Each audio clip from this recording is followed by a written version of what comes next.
বছর আমাকে বেতন দিছে কে? 3 বছর আমাকে বেতন দিছে আমার মালিকে। মালিক বলতে কোম্পানির মালিক।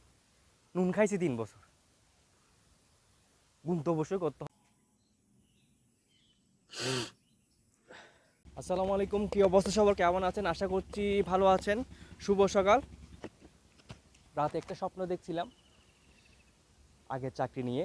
আমি বাসায় আছি, অ্যাবসেন্ট করছি, কিন্তু সকালে ডিউটিতে যাই না। এই স্বপ্নটা দেখে ঘুমটা ভাঙলো। ঘুম ভাঙার পর গোসল করতে গেলাম, ফ্রেশ হলাম, কাপড় চোপড় গোছাতে গোছাতে প্ল্যান করলাম যে আজকে আমার আগের চাকরি নিয়ে একটা ভিডিও বানাবো। এখানে চলে আসছি, অনেক হ্যাপি আছি, অনেক সুখ সুবিধা পাচ্ছি, সব কিছুতে আপনাদেরকে শেয়ার করলাম।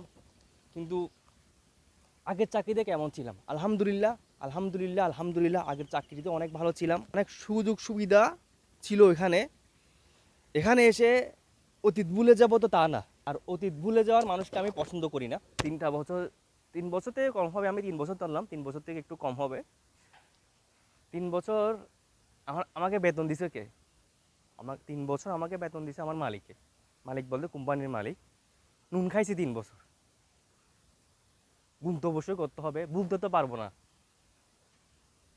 আমাকে আমার বেতনগুলো তো আমার বেতনগুলো তো অফিসাররা দেন নাই, সুপারভাইজাররা তো দেন নাই, দিতে মালিক। মালিকের অবশ্যই গুণ করতে হবে। আমাদের কোম্পানির, আমাদের ফ্যাক্টরির মালিক অনেক ভালো, তাদের জন্য অনেক অনেক দোয়া রইল।